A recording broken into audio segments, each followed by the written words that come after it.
Bonjour à tous. La semaine dernière, c'était le Shabbat Bereshit. On a pris des forces pour toute l'année. On a dit que comme on va se décider de se comporter cette année, comme ça l'année va aller, c'était un Shabbat exceptionnel. Mais ce Shabbat, Parashat Noach, c'est encore un Shabbat qui est encore plus exceptionnel.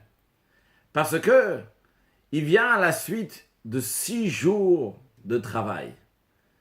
En effet, pendant le mois de Tishri, depuis le début de l'année, à chaque fois, il y avait une fête au milieu de la semaine. On n'a pas eu 6 jours de travail. Mais cette semaine, on a eu 6 jours de travail et le 7e jour, évidemment, Shabbat.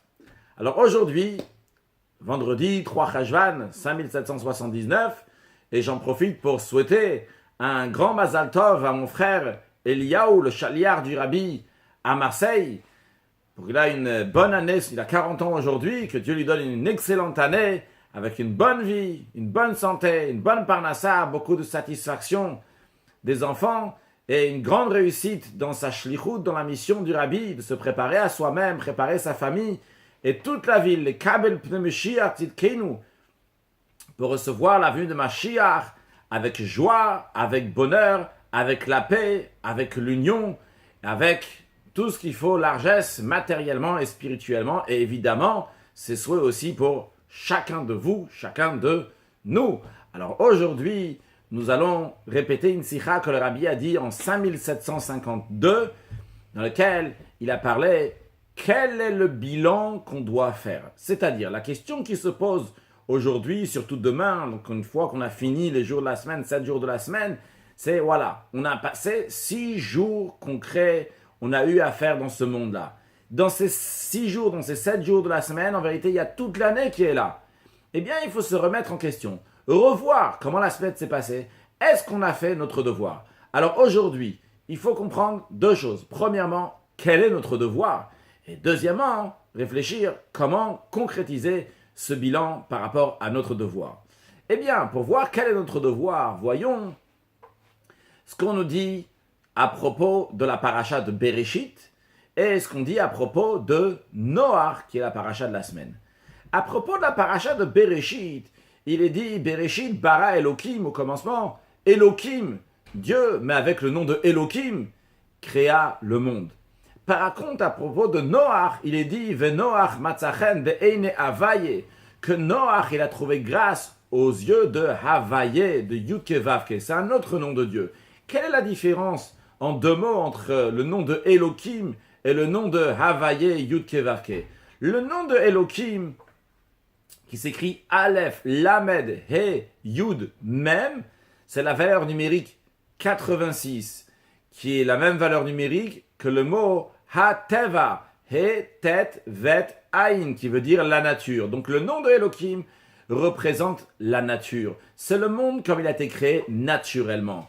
Par contre, le nom de Yudke Vavke, donc ce qu'on appelle le tétragramme, ou ce qu'on va appeler dans la suite Havaye, quand on prend les lettres de Yudke Vavke, c'est celui aussi Havaye. On a une partie de lettres, on appelle ça Havaye. Eh bien, c'est représente Dieu comme il est au-delà du monde. D'ailleurs, comme ça s'exprime dans le fait que Yudke Vavke, c'est Haya, Hove, Veiye, Kechad. Il serait au même instant, ce qui n'est pas possible pour des êtres humains. Le passé, le présent et le futur au même instant. Mais Havaye, il est au-delà du monde. Donc qu'est-ce qu'on voit? Bereshit, c'est Elohim. C'est la création de Dieu, un monde parfait. Mais un monde parfait comme il est lié avec le nom de Elohim. Par contre, Noach qui vient après, et que Noach représente le travail de l'être humain. Et quelle sorte de travail d'être humain dans un monde qui est très très bas, dans un monde qui est moral, comme on nous raconte dans la paracha de la semaine?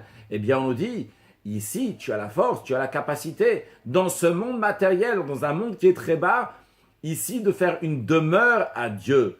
Et notre rôle, justement, c'est ça. C'est de faire une demeure à Dieu.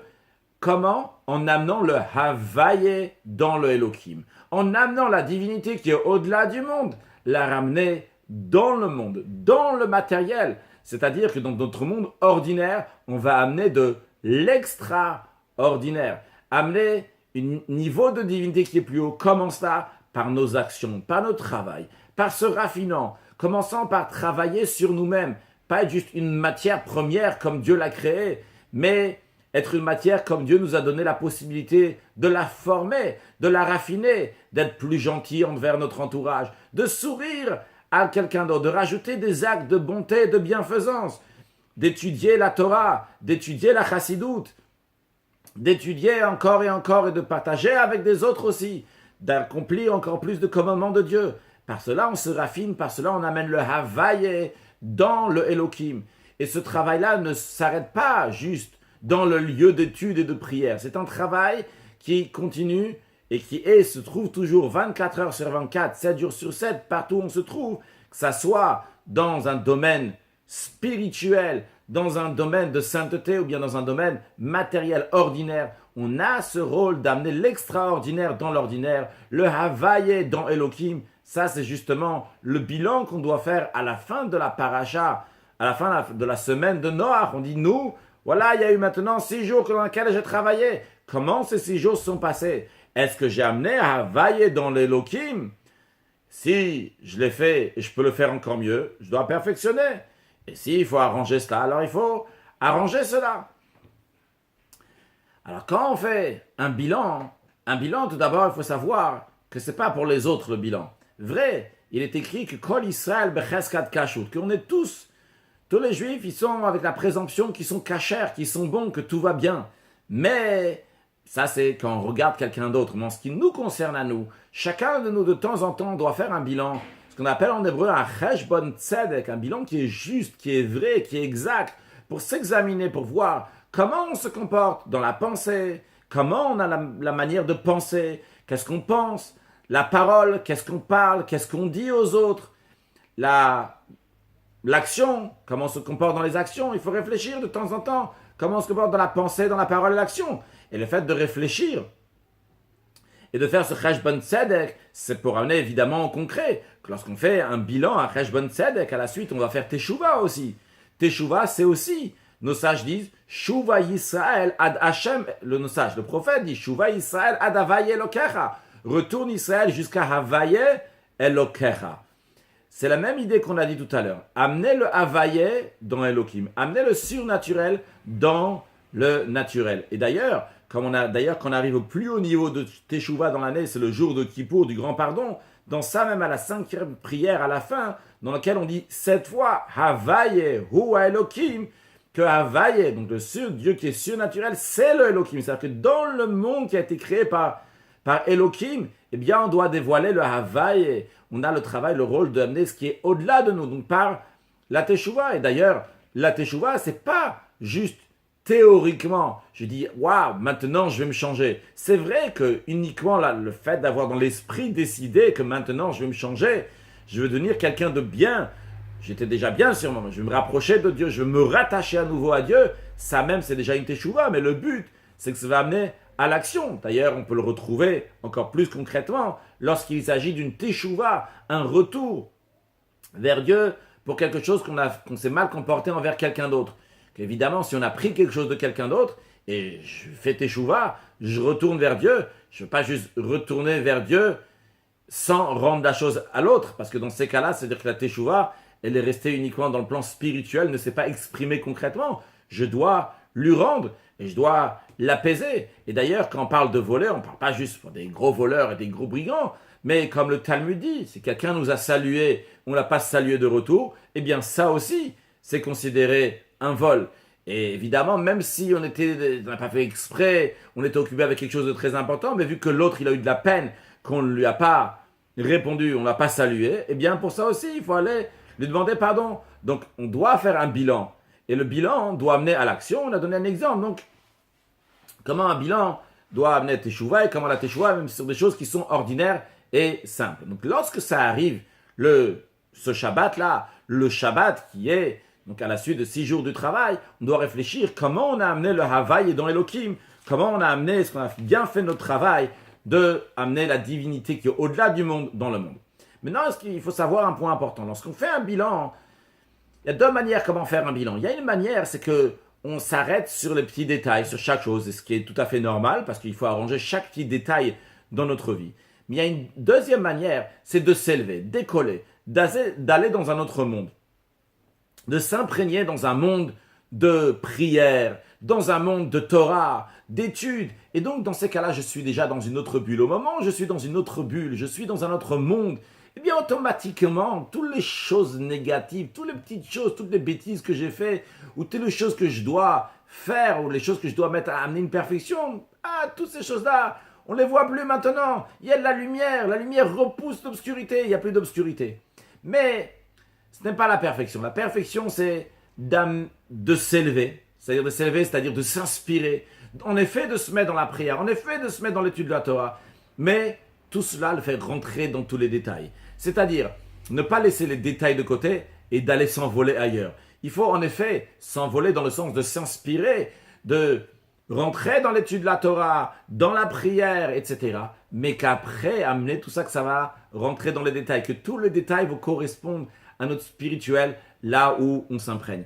Et justement, lorsque ça arrive, le Shabbat de Noach, c'est un langage de nachat, de satisfaction, de tranquillité, comme quelqu'un qui a travaillé, on a travaillé pendant 6 jours de la semaine, et bien à ce moment-là vient le Noach, en araméen, la traduction de Shabbat, c'est un langage de Noach, qui veut dire donc se reposer. Alors lorsque ça arrive le jour de Shabbat, eh bien à ce moment-là, c'est le moment de faire un bilan sur tous les jours de la semaine, mais un bilan qui va être joyeux, un bilan qui va nous inspirer, on va aller au-delà de tout, on va prendre des forces pour les ramener dans le concret, on va prendre le Havaïe et le ramener dans le Elohim. Et d'ailleurs, c'est lié aussi avec Shabbat, parce que les 6 jours de la semaine, Dieu il a créé le monde avec le nom de Elohim, mais lorsque j'arrive Shabbat, il y a écrit Vayichal Elohim. Vayichal Elohim veut dire Dieu a fini. Mais dans le sens profond, c'est expliqué dans la Chassidoute, lorsque ça arrive Shabbat, Vayichal Elohim. Il n'y a plus le Elohim dans le sens de monde limité. On est au-delà de toutes les limites. Donc on comprend, donc lorsque ça arrive ce Shabbat de Noach, maintenant on doit faire un bilan. Comment on va ramener le Havaï dans Elohim? Comment on l'a fait cette semaine?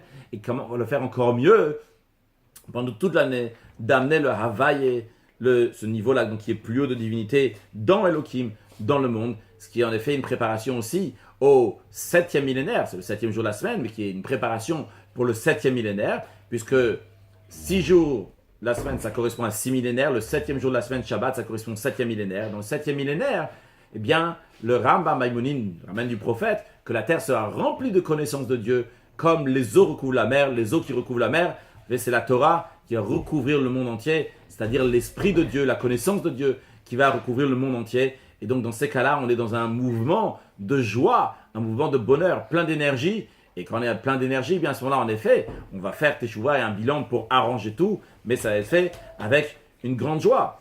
Le Rabbi nous dit, tout cela est souligné encore plus dans Cheshbon Tzedek, ce bilan qu'on doit faire en ce qui concerne notre situation, notre génération. Car le Rabbi précédent, Rabbi Yosef Yitzhak, qui est le chef de la génération, nous a dit que, le Rabbi dit, pas seulement a dit, il a témoigné qu'on a déjà tout fini en ce qui concerne le travail de se préparer à la délivrance, à la Géoula. Et on est déjà, Imdu Hachen Kulchem, on est déjà tous prêts pour accueillir la Géoula, la délivrance. Et le Rabbi traduit de manière très concrète. Le Rabbi nous dit, cela veut dire que le travail du peuple juif, de manière générale, est fini. Nistaima venishlema, le Rabbi le souligne, le travail du peuple juif de manière générale est fini. C'est-à-dire, a priori, on pourrait se demander, mais un instant, qu'est-ce que ça veut dire le travail est fini?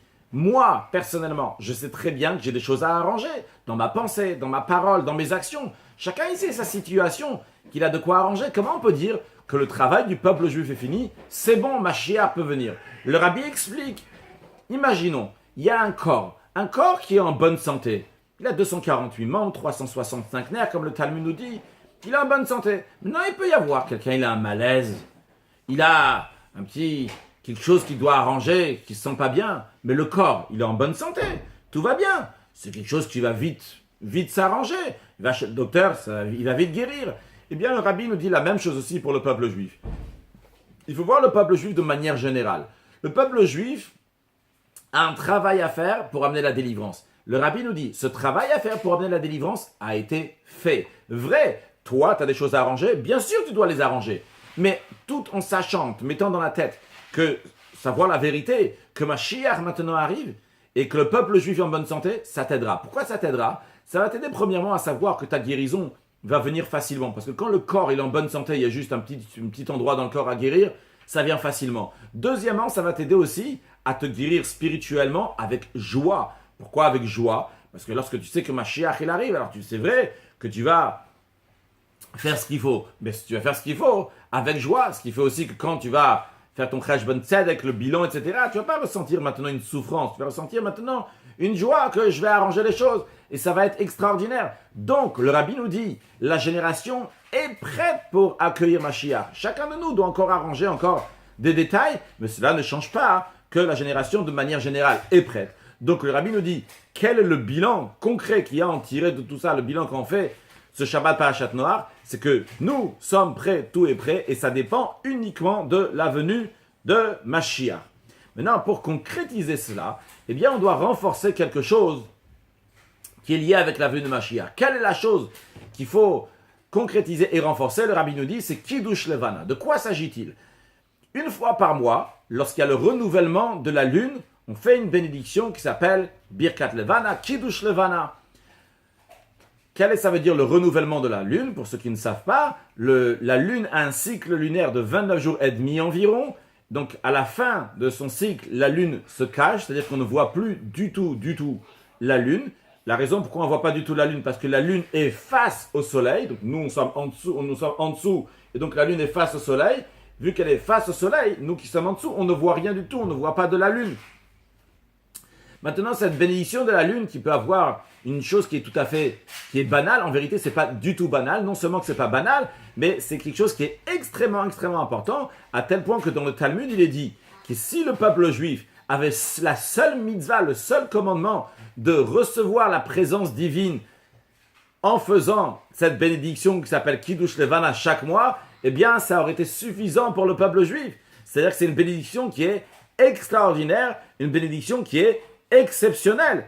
Et c'est la raison pour laquelle on fait cette bénédiction debout, parce que le fait de faire cette bénédiction, c'est comme si on recevait la présence divine. Pourquoi c'est comme si on recevait la présence divine, ce qu'on appelle en hébreu la Shekhinah? Le Maharsha, un commentaire sur le Talmud, explique, parce que le peuple juif est en exil, et vu que le peuple juif est en exil, on ne reçoit pas la Shekhinah, la présence divine, on éloigne la recevoir. Par contre, le fait que la lune se renouvelle constamment, eh bien le renouvellement de la lune aussi rappelle le renouvellement du peuple juif, et comme d'ailleurs on dit dans la bénédiction de Kiddush Levana, Shem Atidim Leitradesh Kemota, que le peuple juif va se renouveler comme la lune. C'est-à-dire que la lune se renouvelle chaque mois. Nous aussi, on est en exil, mais on va se renouveler lors de la délivrance et se retrouver avec Dieu. Et comme c'est expliqué ailleurs, que c'est aussi dans le Rama, dans Shulchan Aruch, il ramène donc le fait que lorsqu'au moment de la lecture on fait la Kiddush Levana, on dit David Melech Israël Chavekayim, que David le roi d'Israël existe et est vivant, ce qui fait référence au Mashiach, parce que ça fait référence à la période messianique, lorsque le Mashiach va venir, que le peuple juif, qui est considéré la femme de Dieu, va à nouveau se retrouver avec Dieu, donc avec son mari, comme une femme et son mari qui se retrouvent ensemble. C'est comme le soleil et la lune qui se retrouvent ensemble, qui sont Mechadesh, donc qui se renouvellent chaque mois, et à ce moment-là, donc on fait cette bénédiction. Et c'est la raison pour laquelle le Rama nous dit, donc c'est ramené dans Shulchan Aruch, c'est la raison pour laquelle que lors de Kiddush Levana, on fait une grande joie, et on danse, Kiddush HaChodesh, lorsqu'on fait cette bénédiction-là, Dogmat Simchat Nisuim, comme lors qu'on fait un mariage. Comme ça, le Rama nous dit, je souligne que c'est le Rama pour savoir que cette grande joie qu'il faut avoir, elle est dans ce qu'il faut avoir à Kiddush Levana, c'est ce qui est écrit dans Shulchan Aruch, ce que le Rama écrit dans Shulchan Aruch. Alors une grande joie lorsqu'on fait cette bénédiction, et on comprend donc l'importance de cette bénédiction qui est extrêmement importante. Alors, le Rabbi nous dit concrètement parlant, il faut se renforcer dans ça. S'il y a des endroits dans lesquels on n'a pas fait attention à cette petite bénédiction, parce qu'on pense que c'est une petite bénédiction, bien il faut savoir que c'est une bénédiction qui est extrêmement importante, qui est aussi une ségoula pour beaucoup de bonnes choses pour le mois. Le Rabbi ne ramène pas ça dans la Sikha, mais ailleurs c'est écrit, donc c'est une grande ségoula pour beaucoup de choses. Le Rabbi nous dit la chose suivante, il nous dit qu'il faut faire attention à tous ces détails-là. Donc tout d'abord, de faire avec des vêtements importants, avec des vêtements qui sont beaux. Il faut, le Rabbi ici, de souligner, de le faire dans la rue, même si à l'époque, des fois on ne le faisait pas dans la rue parce qu'on habitait pas entre les goïms, même si aujourd'hui on habite entre les goïms, entre les nations, mais aujourd'hui on peut le faire aussi dans la rue. Le Rabbi dit dans la majorité des endroits du monde, dans la sikha qui n'est pas corrigée, le Rabbi dit dans la majorité des endroits du monde, lorsque le Rabbi a prononcé la sikha, le Rabbi dit Berov Amadrat Malach, de le faire avec beaucoup de monde, et donc le faire lorsqu'il faut. On sait qu'en général, il faut le faire entre le 7e jour du mois jusqu'au 15e jour du mois environ. Faire attention, surtout quand c'est nuageux, donc de faire bien comme il faut. Et le Rabbi rajoute essentiellement de faire le Kiddush Levan avec l'intention qu'on va empresser et concrétiser la venue de David Malka Mashiach, David roi Mashiach. Bien que ce n'est pas David lui-même le roi Mashiach, mais de sa descendance vient le Mashiach. Et comme d'ailleurs on demande dans le Kiddush Levana, le Rabbi dit donc d'insister sur ça, sur la demande, sur l'exigence qu'il faut Mashiach, comme on dit, ou Bikshu et Hashem Elokem David Malkam, que les Juifs vont demander le roi Mashiach. Donc, amen, que concrètement, on a la venue de Mashiach. Donc, pour concrétiser ce que le Rabbi nous a dit en 2 mots, le Rabbi nous dit que quand ça arrive pas chaque Noach, il faut faire un bilan. Comment la semaine s'est passée? Quand on fait un bilan, il faut faire un bilan qui est joyeux. Un bilan avec joie, mais ne pas oublier d'amener ça après dans tous les détails.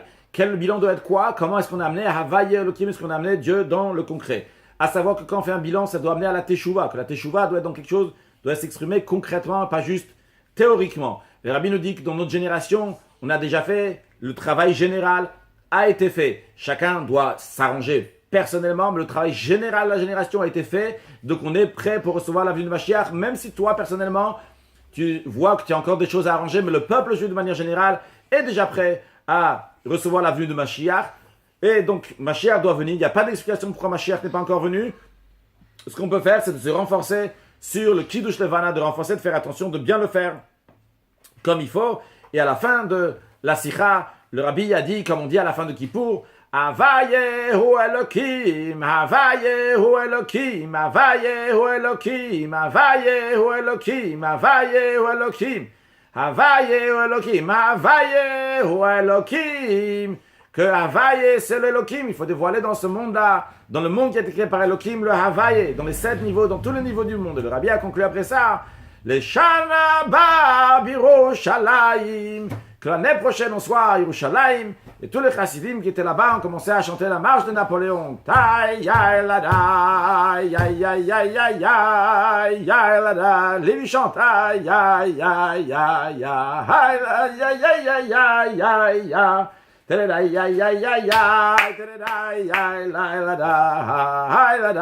Excellente journée, Shabbat Shalom.